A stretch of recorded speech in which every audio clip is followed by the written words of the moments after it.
Sesaat lagi Anda akan menyaksikan Coffee Break. Dipersembahkan oleh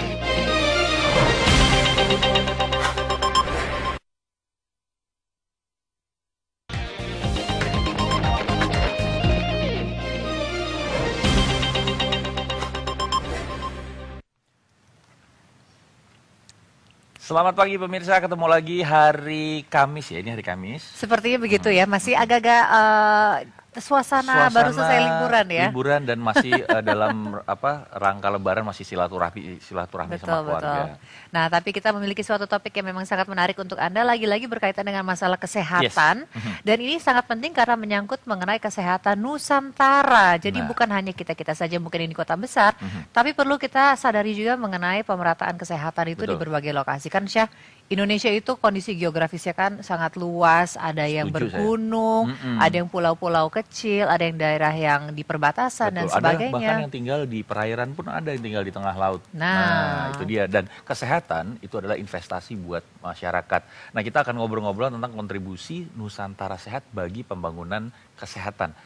Nusantara Sehat sebenarnya saya juga penasaran apa sih sebenarnya gitu. Kita bisa membayangkan, tapi tentunya kira-kira bagaimana caranya agar bisa mencapai pemerataan kesehatan tersebut dengan menyediakan layanan kesehatan primer juga di daerah-daerah yang sulit mendapatkan akses dan fasilitas, dan para dokter juga seperti apa sih ya? Nah, ini programnya kita akan ngobrolin dengan narasumber kita yang sudah hadir. Selamat pagi Dr. Gigi Usman Sumantri MSc, ini Kepala Badan PPSDM Kesehatan dari Kementerian Kesehatan. Dr. Usman, apa kabar? Alhamdulillah baik. Nah, sehat, Pak. Sehat, paling sehat nih. Pastinya sehat, harus ya itu. Apalagi giginya, prerequisite. giginya dokter Habis puasa.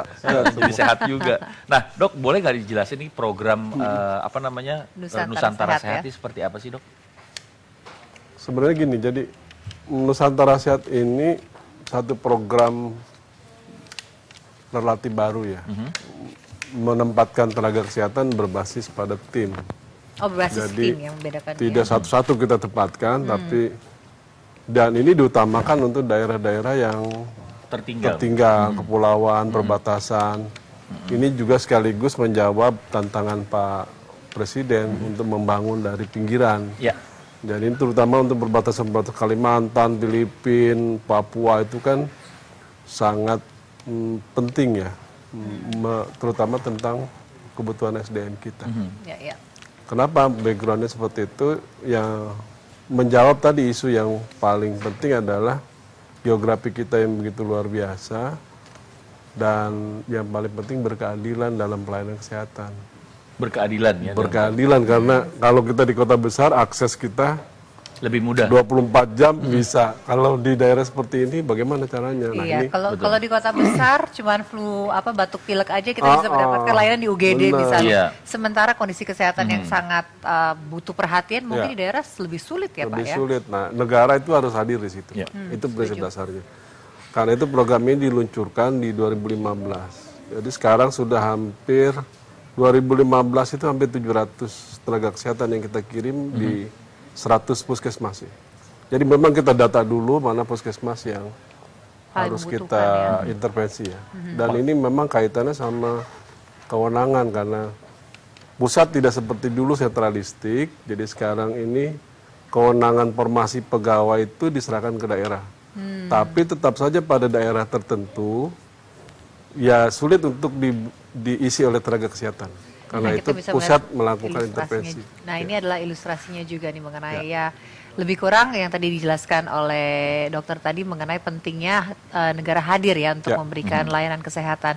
Dan tadi beliau juga mengatakan bahwa ini merupakan program yang relatif baru dari tahun 2015 ya, Pak. Sebenarnya ada urgensi apa sih di tahun 2015 itu harus segera diberlakukan program Nusantara Sehat ini? Ya, karena tadi menjawab berbagai tantangan yang ada di lapangan. Karena daerah itu juga kita lihat banyak masalah soal fiskal, kemampuan daerah yang berbeda-beda, geografi mereka berbeda. Beda loh bicara Papua, Kalimantan dengan Jawa. Karakteristiknya beda-beda. Di sana gitu, ya? begitu luas, penduduknya sedikit menyebar. Kalau di sini terkonsentrasi lebih homogen gitu ya. Nah, ini berbagai hal ini yang memerlukan kehadiran program ini. Ya. Dan memang kalau kita lihat kebutuhan tenaga dokter layanan primer ini sangat dibutuhkan karena mungkin di daerah-daerah tertinggal atau di kepulauan yang terpencil nih nggak ada spesialis. Nggak ada spesialis, gitu. Bukan hanya spesialis. Terus dokter umumnya nggak ada, gimana mau jadi spesialis? Mungkin bisa dijelaskan Pak, kondisinya di kebanyakan daerah perbatasan, tertinggal, daerah kepulauan itu tepatnya seperti apa sih yang hadir untuk memberikan layanan kesehatan? Selama ini seperti apa tuh Pak? Nah misalnya gini, daerah yang paling kita lihat itu perbatasan ya. Dulu kita lihat orang Malaysia itu, orang kita seringkali berobat ke Malaysia. Oke. Karena perbatasan di Malaysia itu lebih bagus gitu, akses pelayanan kesehatannya lebih baik, SDM-nya terpenuhi. Nah masa kita nggak bisa? Nah kita mulai melakukan itu. Nah saya lihat, saya kembali lagi ke Kalimantan, lihat lagi ternyata itu sudah mulai infrastruktur yang cukup bagus. Bahkan saya lihat orang Malaysia banyak berobat ke puskesmas kita gitu. Karena kita lebih murah, lebih care barangkali ya. Dan juga kemampuannya tidak kalah dengan di Malaysia lain lah. Nah contohnya kayak misalnya dokter Usman adalah dokter gigi nih gitu. Nah kebutuhan kayak dokter gigi pun di daerah pedalaman dan kepulauan perbatasan juga sangat tinggi ya? Sangat kurang sebetulnya. Sangat kurang. Kita mengalami maldistribusi tenaga kesehatan yang luar biasa. Jadi kalau kita mau lihat dokter, sudah 100.000 lebih, 130.000-an. Kalau kita mau bagi secara rasio, 1 berbanding 2.500 itu sudah hampir terpenuhi bahkan. Tapi kalau kita lihat penyebarannya, aduh, sangat luar biasa timpang. Di Jakarta itu 157 dokter per 100.000. Iya. Di tempat lain tuh masih di bawah 40. Jauh sekali. Jauh sekali. Jadi Jakarta ini 5 kali lipat dari kebutuhan sebenarnya sudah terpenuhi. Iya. Nah, tapi masih saya anggap ya wajar-wajar saja. Cuma memang tenaga kesehatannya yang mesti disebar ya. Nah, ini makanya kita juga menghimbau mungkin para calon dokter dan dokter-dokter muda ya siapa tahu bisa ikut membantu memenuhi kebutuhan layanan primer ini khususnya kepada para dokter di perbatasan, di pedalaman. Nah, kita juga nanti bisa mengontak Halo Kemenkes di kode lokal kayak di Jakarta 021 1500 567 atau bisa follow Twitter @Kemenkes RI. Oke, ini topik yang sangat menarik mengenai Nusantara Sehat. Kita akan membahas lebih lanjut lagi. Jadi pastikan Anda tidak kemana-mana karena Coffee Break akan segera kembali.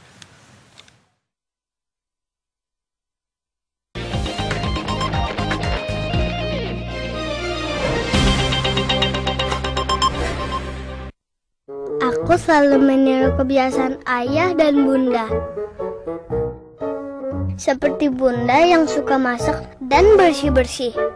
Juga seperti ayah, suka olahraga dan berkebun. Kata mereka, rutin beraktivitas fisik bikin tubuh kita lebih sehat. Ayo gerak, jangan mager.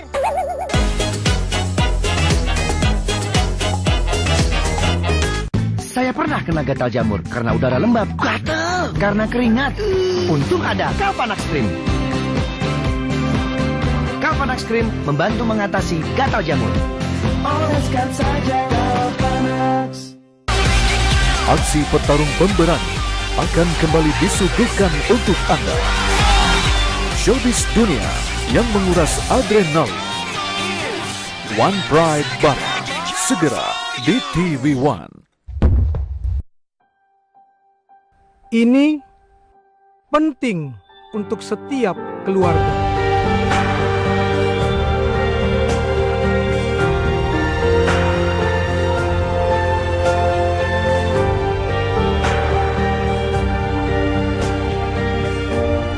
Keluarga sehat, kunci Indonesia sehat.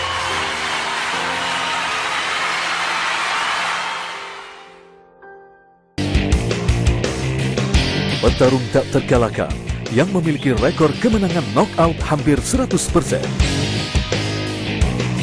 Petarung penuh pengalaman yang memiliki reputasi menakutkan di atas ring.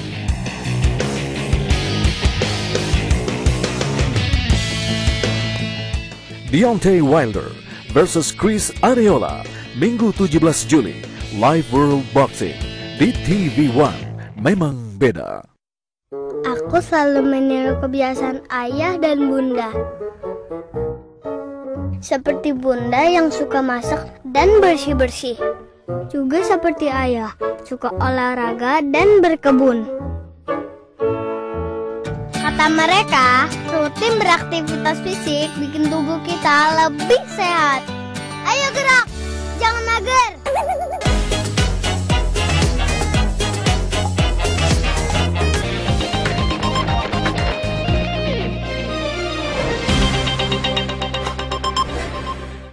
Ya, pemirsa, kita sedang berbincang-bincang tentang kontribusi Nusantara Sehat bagi pembangunan kesehatan itu sendiri. Dan ternyata kalau kita lihat masih banyak sekali daerah-daerah di seluruh Indonesia yang membutuhkan tenaga dokter.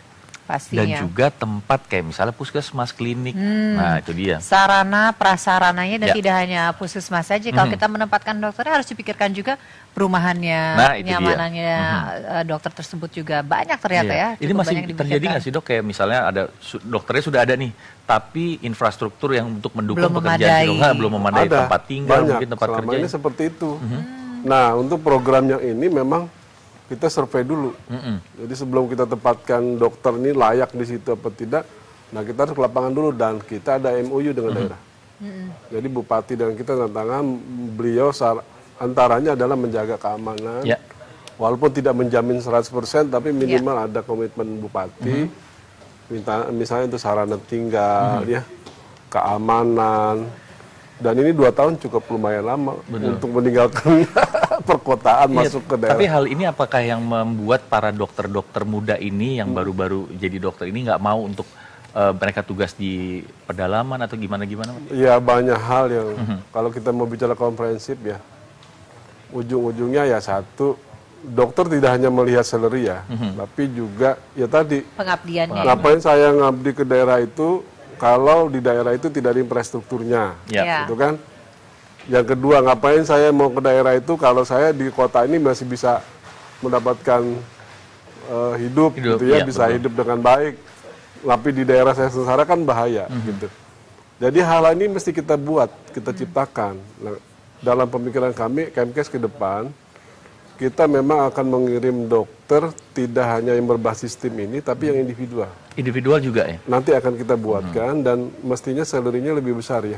Ya, insentifnya lebih besar. Insentifnya lebih besar daripada yang sekarang, supaya orang yang jadi dokter di perkotaan mendapatkan, yang juga tinggal di daerah-daerah seperti ini mendapatkan income yang harusnya malah lebih baik daripada yang di perkotaan. Betul. Nah, nggak mau pemerintah harus subsidi. Insentifnya harus dibayari.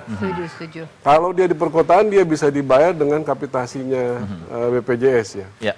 Dia misalnya dapat 2.500, katakanlah nanti ke depan jadi 15.000 rupiah kali 2.500 udah lumayan, 40 jutaan dokter, tapi dia harus include obat di situ, ada perawat di situ, dia harus bayar. Nah, tapi kalau dia bekerja di desa seperti ini, tidak mungkin. Ya, jumlahnya jauh lebih sedikit kan. Jumlahnya membernya sedikit, paling berapa sih satu kecamatan yang pegawai negeri yang jadi member dan sebagainya.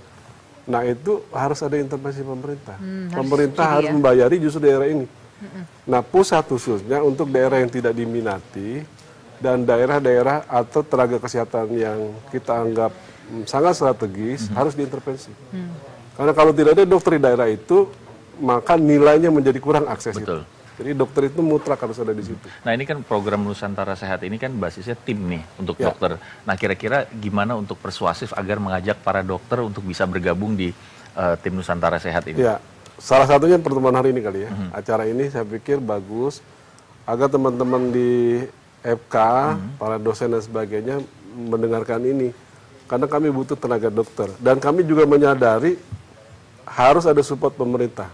Karena itu memang salary-nya, insentifnya mesti ditambah, kebutuhan rumah tinggalnya mesti ada, sarana prasarana puskesmasnya harus dipenuhi. Jangan sampai nanti tuntutan kita terlalu tinggi untuk pelayanan kesehatan, tapi laboratoriumnya tidak ada. Alat untuk mendeteksi dini penyakit saja tidak ada ya. Lama-lama nggak update juga dokternya, bosan dia. Makanya infrastruktur kayak misal teknologi juga harus ditingkatin juga. Karena dokter butuh update keilmuan terus-menerus. Oke, dan biasanya kalau untuk team base ini pelaksanaan di lapangannya seperti apa tuh, Dok? Jadi berapa lama mereka ditempatkan, berapa jumlahnya, komposisinya itu seperti apa? Iya, tim BES ini ada 9 profesi minimal. Jadi ada dokter, perawat, bidan, dokter gigi juga di dalamnya, ada tenaga gizi, sanitarian. Sanitarian itu yang terkait dengan seluruh lingkungan. Nah itu penting karena itu dia juga berbentuk edukasi ya. Sangat penting ya. Apalagi di puskesmas itu public health sangat penting. Jadi ada analis laboratorium, jadi ada 9 tenaga itu. Nah kenapa kita berpikir ini menjadi satu tim? Karena memang pelayanan ke depan harus komprehensif ya. Nggak mungkin dokter tidak punya mitra kerja. Ya. Harus dokter ada tidak mungkin hidup sendiri dalam bekerja gitu. Dia harus ada mitra perawat, harus ada mitra bidan, harus ada mitra laboratorium. Untuk menunjang diagnosa lab sangat diperlukan ada orang tenaga laboratorium kesehatan. Jadi ini yang disebut integrated kolaborasi di dalam pelayanan komprehensif itu. Ini bentuknya nanti kalau sudah terbentuk satu tim gitu, nanti apakah ada shift-shiftan misalnya sebulan tenaga kesehatan sekian orang, terus nanti ganti gitu, apa mereka terus di situ? Idealnya begitu Pak, karena itu satu puskesmas nggak cukup satu dokter menurut saya. Iya benar. Karena 24 hour puskesmas harus ready melayani kesehatan, apalagi di area begini. Iya. Minimal satu puskesmas 3 dokter kalau menurut saya, kalau dia mau bagi 8 jam gitu ya, jadi safe. Malah di luar negeri saya lihat satu klinik itu 8 dokter. 8 dokter. Jadi dokter 5 jam saja cukup bekerja sehari. Dia bisa dia memberikan penanganannya juga lebih fokus gitu lebih ya. fresh gitu kan menghadapi pasien. Loh sekarang kalau dia terus menerus 12 jam melayani pasien, bayangkan. Iya, dia ini bisa ini cepat gundul nanti. Nanti dipanggil lagi tenaga Dan barangkali itu salah satu juga yang menjadi analisis mereka. Ngapain saya di daerah 24 jam kerja gaji segini gitu ya. Nah, saya bukan materialistik Pak, tapi mau tidak mau orang berpandangan itu. Yang kedua, kalau saya sudah menikah, saya punya anak saya itu mau kemana sekolahnya. Kesejahteraan keluarganya jadi mengkait juga. Ya. Yang ketiga, ada nggak sarana air minum yang baik? Pasti, ada nggak? Semua itu menjadi telah mereka. Ya. Kan ini harus integrated, tidak hanya kesehatan. Ada orang PU di situ, ya program-program PU harus nyambung, ya. Termasuk air bersih dan sebagainya. Ini nggak bisa kesehatan ditangani hanya untuk semua orang kesehatan. Betul, kita memikirkan kesehatan bukan hanya masyarakatnya, tapi kesehatan dokter dan keluarganya juga, termasuk juga, kesejahteraannya juga mereka. Karena kalau ditempatin di satu tempat, ternyata untuk cari air aja susah kan repot juga nanti. Iya, tapi ini merupakan tantangan dari mudah-mudahan hanya 2 tahun, tapi minta memang tuntutannya dokter mau ke daerah. Ini cuma 2 tahun loh, pengalaman yang luar biasa. Saya dulu di daerah 5 tahun, teman-teman semua yang ada di DKW sekarang dulu wajib kerja sarjana kedokteran semua, rata-rata 2-5 tahun. Kalau dulu sebutannya ikatan dinas ya dok. Iya, wajib kerja sarjana. Wajib kerja. Nah itu yang tantangan juga untuk dokter-dokter. Dan itu pengalaman yang luar biasa ya, tidak akan bisa dilupakan. Mungkin yang bisa digugah adalah para putra-putra daerah ya, karena yang dari FK. Salah satunya itu, betul. FK itu kan mereka pasti datang dari berbagai lokasi yang beda. Jadi mungkin dia ingin memberikan layanan kepada tanah kelahirannya misalnya kan. Putra daerah. Putra daerah yang terbaik memberikan layanannya. Nah, untuk bisa mendapatkan kesempatan seperti itu Pak, tentu ada proses seleksinya yang akan kita bahas di segmen selanjutnya nih. Jadi bagi Anda para mahasiswa kedokteran, lulusan dan para dokter muda lain yang mungkin ingin berbakti di daerah asalnya, akan kita jelaskan tentang bagaimana caranya. Tapi sebelum itu Anda juga bisa mendapatkan informasi di Halo Kemenkes di kode lokal, kalau di Jakarta 021 1500567 dan juga bisa follow Twitter @harsha_subandrio bukan ya. @nadia bukan. Ini lebih penting lagi nih. @Kemenkes RI, langsung saja di follow sekarang dan jangan lupa juga follow kita nih karena kita akan beritahukan informasi yang penting buat Anda sesaat lagi. Ya, kita akan ngobrol lagi dengan Dr. Rusman di segmen berikutnya. Tetap bersama kami di Coffee Break.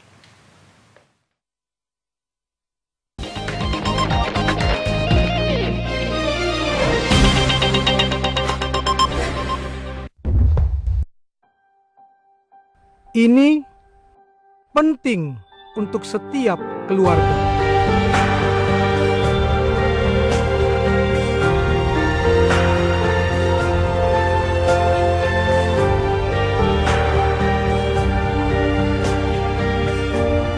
Keluarga sehat, kunci Indonesia sehat.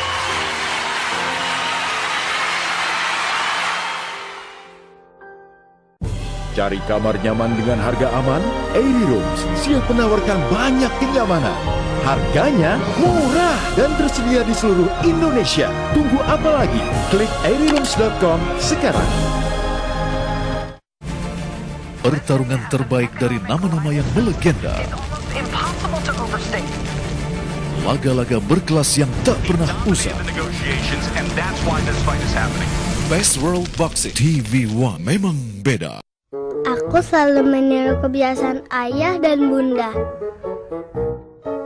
Seperti bunda yang suka masak dan bersih-bersih. Juga seperti ayah, suka olahraga dan berkebun. Kata mereka, rutin beraktivitas fisik bikin tubuh kita lebih sehat. Ayo gerak, jangan mager.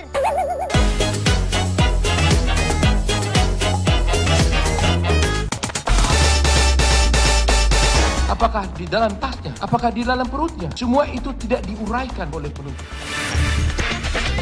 Apa yang dilakukan kegiatan sejak pagi hingga sore ini di tempat Anda mengabarkan? Dari proses pencarian dan evakuasi korban longsor. Pemerintah Tiongkok melayangkan protes terhadap 12 nelayan Tiongkok yang melanggar kedaulatan Indonesia. Saksikan kabar petang. TV One memang beda. Ini penting untuk setiap keluarga.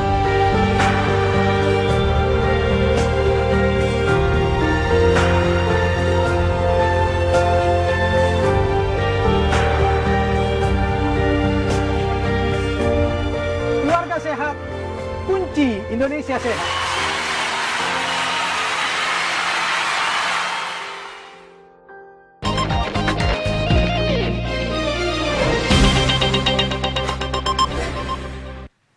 Ya pemirsa, kalau saya menjadi dokter pun kayaknya saya mau nih daftar. Oh, bukannya mau, harus Oh, mau iya, dong. harus Itu mau, merupakan Salah seorang satu dokter itu kan komitmen ya. adalah komitmennya adalah melayani dan ini merupakan bentuk yang paling nyata utamanya bagi mereka yang ingin menambah pengalaman juga. Betul. Hanya sekitar 2 tahun saja, syukur-syukur cocok dan kemudian menetap di situ atau Benar. berkelanjutan. Siapa tahu dapat jodoh yang masih single ya. Dapat jodohnya juga di situ. Di situ, iya. Nah kan tentunya ada proses seleksinya dan juga Daftarnya pendaftarannya. Nah mungkin Dokter Gigi bisa, Pak Usman bisa sedikit menjelaskan tentang seperti apa kalau ingin mendaftar. Iya, sebenarnya kita buka secara umum online ya. Jadi siapa yang mau mendaftar dari seluruh profesi itu, kita seleksi rekrutmennya, prosesnya. Ya, setelah kita dapatkan nama-nama itu, kita akan ada tes sampai pada psikologi ya, psikotes itu. Sampai nanti dapat kesimpulan orang ini layak atau tidak. Karena memang untuk ditempatkan di daerah seperti ini, harus betul-betul survive. Ya. Semua mentalnya ya, jadi tidak hanya siap ya. Harus siap betul. Itu yang kita inikan, yang kita tata. Tapi yang cukup membahagiakan sebenarnya yang mendaftar cukup banyak. Sudah ya, sejauh ini sudah banyak. Ya, banyak sekali. Hampir setiap pendaftaran itu di atas 8.000-an. Alhamdulillah. Alhamdulillah. Bahkan yang Januari yang tahun ini hampir 10.000 lebih ya yang daftar. Setiap tahun ada peningkatan ya. Ada peningkatan, cuma yang jadi persoalan ini peminat dokternya tetap saja masih kurang. Jauh sekali kurang. Terutama dokter ya. Kalau tenaga kesehatan lainnya pada umumnya bisa terpenuhi. Bisa terpenuhi. Nah ini saya mau tanya, yang bisa mendaftarkan diri untuk bergabung di program Nusantara Sehat ini apakah dokter-dokter muda saja, apa dokter-dokter senior yang sudah senior pun boleh atau gimana? Sebenarnya semua dokter terbuka siapa saja yang sudah punya STR, surat registrasi, karena ini kaitannya sama praktek dia nanti di lapangan. Itu saja. Bahkan ada satu dokter yang sudah spesialis pun dia boleh saja, cuma kalau spesialis nggak mungkin ditaruh di puskesmas, Mas. Karena dia akan spesialis, dia udah pelayanan yang tingkat sekunder tersier ya. Oke. Jadi sangat menarik, Anda juga bisa mendaftar online. Seperti yang kita katakan tadi, bisa telepon ke 1.500 567 atau follow Twitter @kemenkes.ri untuk bisa mendapatkan informasi lebih lanjut. Tapi jika kita berbicara mengenai kesediaan dokternya, ini kan juga membutuhkan, seperti dikatakan tadi, ini kan harus dari PU-nya juga harus ada Pak, untuk fasilitas dan sebagainya, infrastrukturnya. Nah itu bagaimana caranya agar bisa mengkoordinasikan semua kebutuhan ini agar program Nusantara Sehat bisa berjalan dengan optimal, berjalan dengan lancar. Himbauan apa mungkin yang bisa Dr. Gigi Usman berikan? Ya sebenarnya saya lihat sudah beberapa kementerian terkait udah nyambung ya. Seperti misalnya Bu Menkes selalu di rapat-rapat terbatas juga selalu menghimbau teman-teman bersama-sama terintegrasi dalam menyelesaikan berbagai persoalan. Seperti kesehatan misalnya punya puskesmas, ya PU-nya bagaimana? Airnya seperti apa? Lalu internetnya betah supaya orang bisa akses. Iya betul, semua informasi. Komunikasi kan mesti ada komunikasi yang baik. Itu Kominfo sudah bersedia selalu terbuka untuk itu. Lalu yang lain misalnya kebutuhan-kebutuhan yang terkait dengan rumah, tempat tinggal, fasilitas yang diperlukan, infrastruktur puskesmasnya, itu yang mesti disiapkan semua. Dan ini peran pemerintah daerah yang luar biasa kita tuntut sebenarnya. Nah, ini kalau misalnya sudah mendaftar, Dokter Usman, apakah si para dokter ini bisa memilih mau ditempatkan di mana atau mereka? Nah, bener tuh. Ya udah, saya sudah siap sedia berserah ditempatkan. Diri. Berserah diri, atau gimana nih? Kita memang punya tim sangat melihat kebutuhan. Kita kepinginnya orang Aceh itu kalau bisa jangan di Aceh pilihnya. Oh, justru gitu ya. Dia harus mencoba. Dia harus tahu NKRI ini. Saya orang Jakarta, lahir di Jakarta. Saya kerja di Kalimantan. Oh, Indonesia itu luas sekali. Indonesia itu beragam budaya. Jadi mestinya orang Kalimantan janganlah ditempatkan di Kalimantan. Misalnya dia ditaruh di Bengkulu gitu ya. Tapi tadi kaitannya sama saya mau ngabdi ke daerah saya. Silakan saya setelah ini nanti kan ada waktu mereka kembali ke daerah. Tapi ini menarik sekali. Jadi selain misalnya untuk tes, psikotes dan sebagainya, apakah juga para timnya ini juga dibekali dengan pengetahuan setempat agar tidak terjadi culture shock gitu? Iya, itu juga. Semua kita bekali budaya yang akan kita alokasi tempat mereka itu, kita ajari soal budaya mereka dan sebagainya. Dan mereka disiapkan 1,5 bulan loh. Semacam kayak semi militer gitu ya. Bangun pagi-pagi, sarapan, digojok soal program-program pemerintah yang dijalankan. Pengalaman yang luar biasa ya Pak ya. Itu disiapkan betul sampai kepada dia survive, menerima apa adanya untuk bekerja di lapangan. Nah ini kalau lihat salah profesi kita nih. Salah, kita jadi dokter juga waktu itu. Jangan-jangan wartawan harusnya begitu juga. Harus siap ditempatkan di mana-mana sebenarnya. Nah ini kalau misalnya dari sisi para dokter-dokternya, nah bagaimana penerimaan masyarakat dengan adanya program Nusantara Sehat ini? Dari evaluasi kita, masalah-masalah yang muncul itu kebanyakan justru ya masalah kebiasaan, misalnya dia bisa di kota akses ke mall gitu ya, makan enak. Tapi kalau di masyarakat di sananya mereka justru sangat gembira karena mereka merasa diterima di masyarakat itu. Jadi kebahagiaan mereka itu terbayarkan karena diterima di masyarakatnya itu. Dan memang masyarakatnya juga sangat membutuhkan pelayanan kesehatan yang baik juga. Misalnya kayak di daerah pedalaman mungkin dokter kandungan jarang gitu, amal mungkin nggak ada, pergi ke dukun lagi. Iya benar. Jadi memang ini merupakan suatu masalah yang memang cukup kompleks dengan kondisi Indonesia saat ini. Tapi kita boleh berbahagia karena memang dari kementerian, dari pemerintah daerah, pemerintah pusat juga telah berkomitmen untuk bisa meningkatkan lagi layanan kesehatannya bagi semua rakyat Indonesia. Dan di seluruh Indonesianya pun akhirnya nanti bisa mendapatkan pelayanan kesehatan yang primer dan juga tenaga-tenaga dokter yang hadir dan tenaga kesehatan yang lain ini juga memiliki ilmu yang sangat baik untuk bisa membantu masyarakat juga. Sekali lagi himbauan kepada mereka para dokter muda, dokter siapapun itu yang ingin berbakti tenaga kesehatan lainnya, silahkan Anda mendapatkan pengalaman 2 tahun yang luar biasa dan ini juga bisa mendapatkan informasi bagi Anda pemirsa juga di Halo Kemenkes di kode lokal 15567 atau follow Twitter @kemenkesri. Dokter Sumantri, terima kasih. Dokter Usman Sumantri maksudnya, terima kasih sudah bisa hadir dan bercerita sedikit tentang program Nusantara Sehat ini. Ya nanti akan kita undang lagi semoga dengan bisa mengetahui evaluasi ke depannya seperti apa. Sebenarnya ada reward juga ya kalau dokter-dokter mau ini selesai 2 tahun dia bisa ambil spesialis dan kita biayai. Jadi insentifnya bertambah lagi ya? Insentifnya tidak dalam bentuk dana tapi ya rewardnya untuk profesinya ya. Baik, itu dia. Banyak informasi sebenarnya yang ingin didapatkan, jadi silakan nanti Anda pergi online, silakan daftar online untuk bisa mendapatkan informasi lebih lanjut lagi. Tapi yang pasti negara ingin memberikan yang terbaik bukan hanya saja bagi para pasien ya, tetapi juga bagi para dokter, bagi para mereka yang menyediakan layanan kesehatan tersebut. Terima kasih sekali lagi Dr. Usman. Setelah ini masih ada liputan Coffee Break ya. Jadi selamat menyaksikan. Ya, jangan kemana-mana karena Coffee Break akan segera kembali.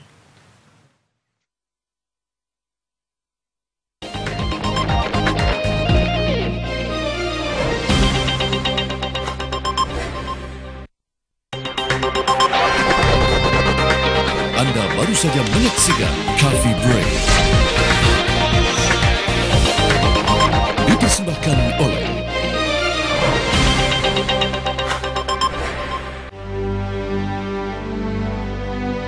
maaf dan pengampunan datang melalui hal yang tidak kita duga.